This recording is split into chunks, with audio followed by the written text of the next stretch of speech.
towards being self-sufficient. If you look at your life and your situation and ask yourself every day, how can I be more self-sufficient?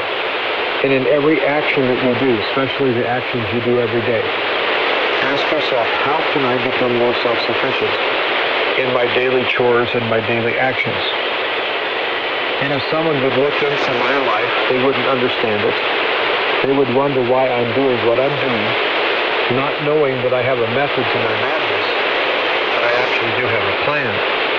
But people can't see it because they don't understand free thinkers. They don't understand people that want to be self-sufficient, which that in itself is very sad. But I'm going to give you just a quick example. I planted corn here the other day. I was about 10 days late in planting my corn because I've just been so swamped here and just overwhelmed. But I got the corn planted. And you might say, well, what's self-sufficient about planting corn? Well, it was a type of corn I planted. I planted open-pollinated, old-fashioned corn. It's not hybrid. It's not GMO. It's corn that your great-grandparents would have grown if they were farmers. And open-pollinated corn is getting very hard to find because most of the fields have been contaminated by the genetically altered seeds, which can be transmitted to your open-pollinated corn. And a side note to that is that if you are growing open-pollinated corn to sell seed, if you would happen to get some genetically altered DNA inside your corn, you could be sued for selling seed corn, for stealing the DNA of whatever company, it was Monsanto's or whatever seed company, or whatever company owns the patent on the GMO that your corn has absorbed. Not only is your seed business ruined, but you're also liable to get sued for stealing something you never stole. Maybe a honeybee or something flew in with pollen from the GMO corn that came into your field. And also, it has been known that seed companies, when they find out there is someone that has open-pollinated corn, as far as they're trying to sell seed, that they'll purposely move a field of their corn close enough to the open-pollinated corn to make it contaminated. In other words, they don't like competition. But of course, me trying to be self-sufficient, I had to plant the open-pollinated corn, where I have to save my own seed. And there's a lot of work involved. But in a way, I'm making a Noah's Ark of seed, as far as real seed. Nothing man-made or anything man has manipulated, other than just selecting superior ears and planting seeds from those superior ears. That's about all the science that goes into the open-pollinated corn. It's just observation. And when I tell people I'm planting open-pollinated corn, they say, why? I better get with the program. That's old-fashioned. They don't realize what I'm doing is I'm saving real seed. I'm saving real plants that are not genetically altered. Because I think when all is said and done, we're going to have to rebuild using open-pollinated and natural type different plants, and our food supply is going to have to go back to more natural. I do truly feel that there's an awful lot happening behind the scenes that is corrupting our food and going to make it impossible for life to exist as we know it with the type of additives and things we're putting into our food. And so if you become self-sufficient with growing your own food, I think that's the best way to go. And of course, saving your own soul. Therefore, that makes you an enemy of capitalism because you're fending for yourself and you're taking care of your own needs and you're not buying anything. You're not going and buying seed corn every year. You buy it the first time and then you just simply save your own seeds. With all of your fruits and vegetables, that's the way you need to do it. You have to buy your initial seed or initial plants and then simply save the seeds from those plants to plant next year. And when you do that, you're not enriching anyone, only yourself. And that's kind of the big point of what I'm trying to get at with being self-sufficient. You need to enrich yourself. And anyone that tries to enrich themselves is considered a rebel. They're considered by some people to be not worthy to be called good citizens because they're not contributing, is what people are told. And also you're called selfish and other things. When in reality, you have all these corporations and all these governments worldwide that are just after your money like you can't believe. Every time you turn around, they try to ding you with something. And if you become a producer and you're taking care of yourself, you're going to survive a whole lot more catastrophes than if you're beholden or than if you're expecting help from the government or other agencies. I also produce my own power. This show is brought to you by solar energy. I've been off-grid for over 12 years. And so I've created an awful lot of power. And that's given me a lot of power financially because I have saved thousands of dollars. I haven't had a utility bill in over 12 years. Can you imagine that? Living your life, able to go to the mailbox, and never, ever get a utility bill of any kind. That sure gives you a sense of freedom. And that's one of the reasons I started this show, was to encourage people to understand there are alternative lifestyles that empower you instead of empower a big corporation. Lots of times I get on my soapbox and tell you to buy local. And I have found the best local grocery stores and hardware stores. And tomorrow I have to make a road trip up into the Sandhills in Nebraska. And it's very sparsely populated. And the towns, even the county seats of the towns, the main town of the county, has fewer than 100 people in the town. And I'm going to be visiting one such town tomorrow. It's in the middle of nowhere. They have about 110 people that live in the town. But one of the townspeople decided they wanted to start a grocery store. And I stopped at that grocery store just to check it out, and I was amazed. This very small store had almost everything you could possibly need. And I looked at the prices, and the prices were as good as anywhere else.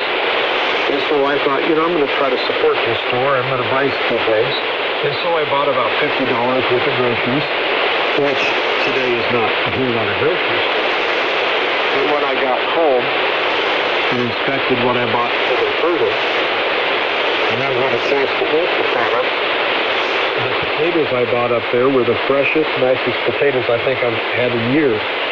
The potatoes I bought were exactly like fresh, harvested, garden-grown potatoes.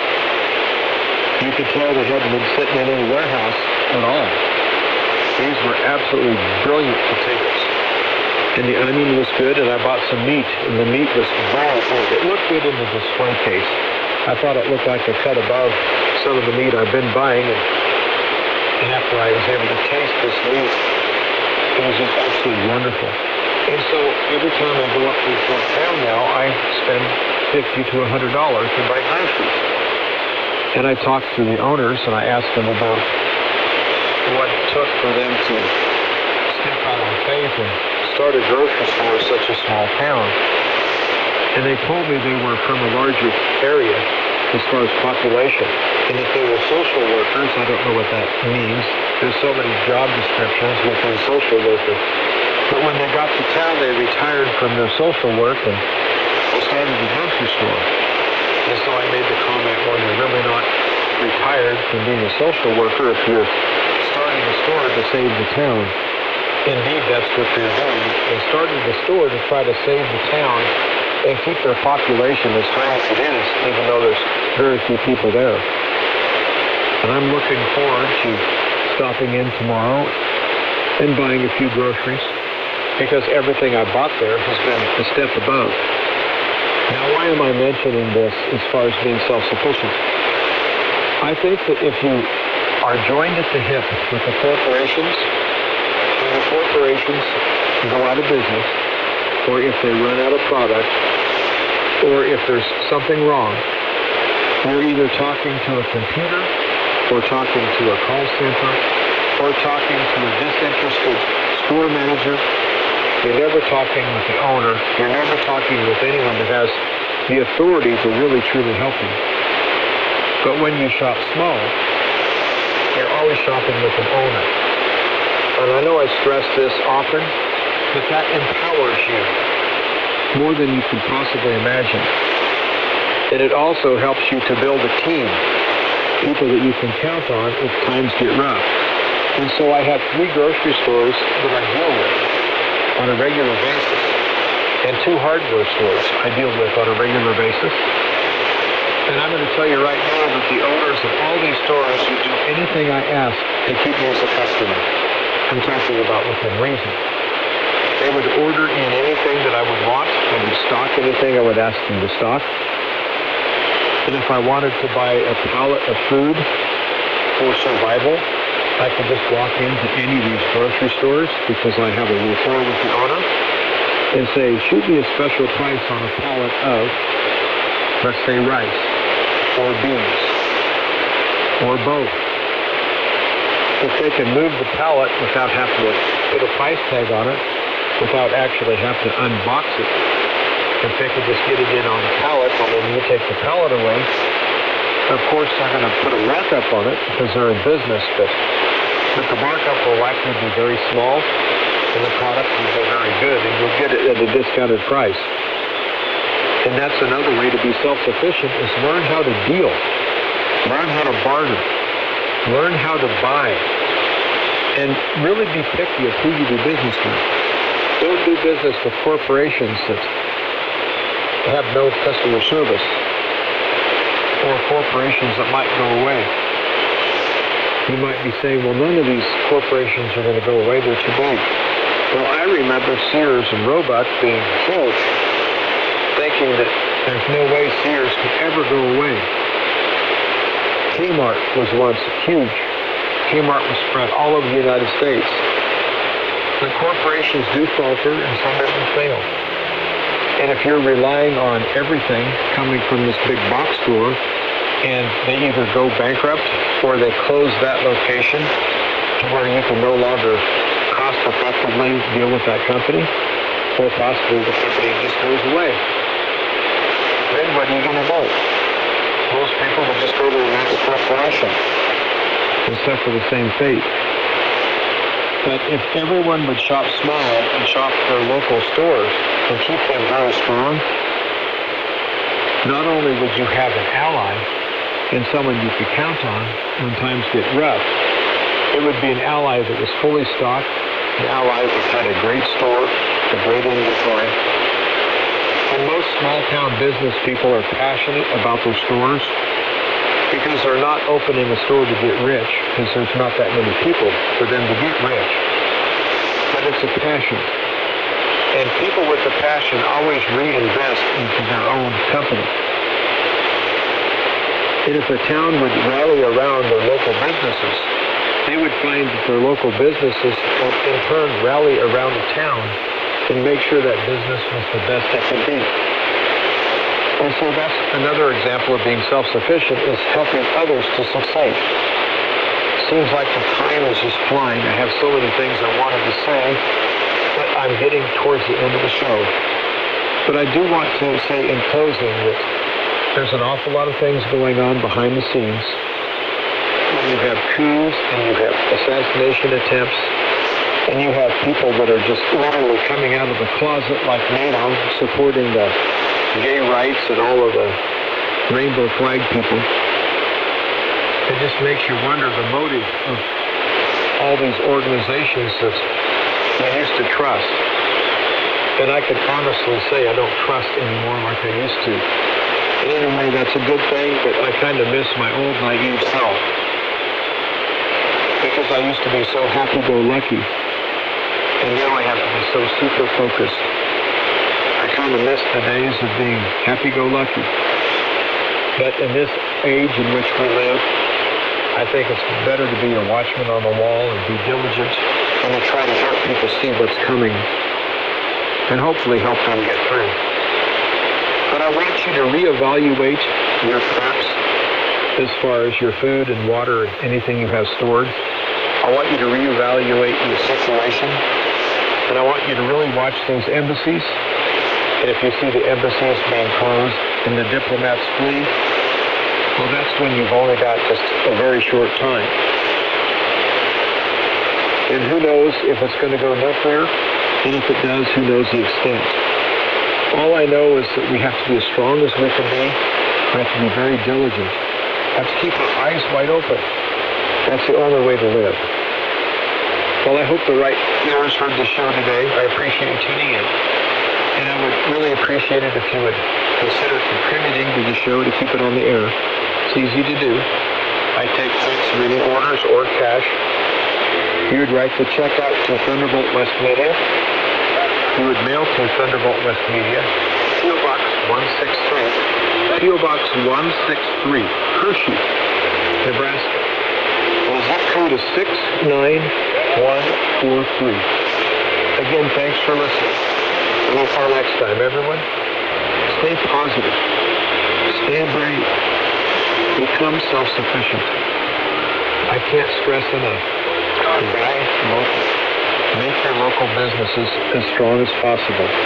If your community is strong, your chance of survival is going to be greatly enhanced. And I want you to never, ever forget, replace fear with faith. This is Jim Calhoun at the Living Earth Portal, Power and Information Show.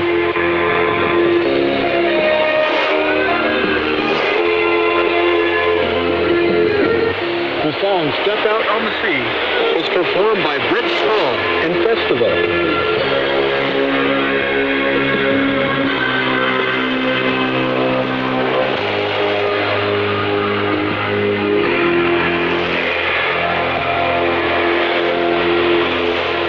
For listening to Thunderbolt West Media.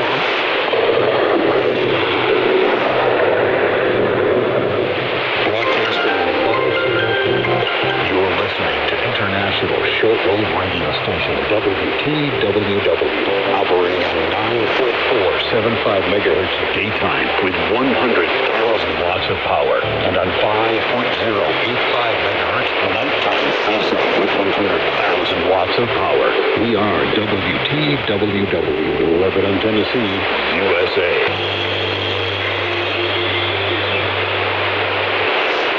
Heard worldwide on satellite, radio, internet, and shortwave via this listener-supported Scripture for America worldwide broadcasting network. The network is taking on the giant and bringing them down with truth in the name of Jesus Christ the King. Join the fight. Help us by praying and sending your support to Scriptures for America worldwide broadcasting network. P.O. Box 766, Fort Colorado 80535. Our website is sfawbn.com.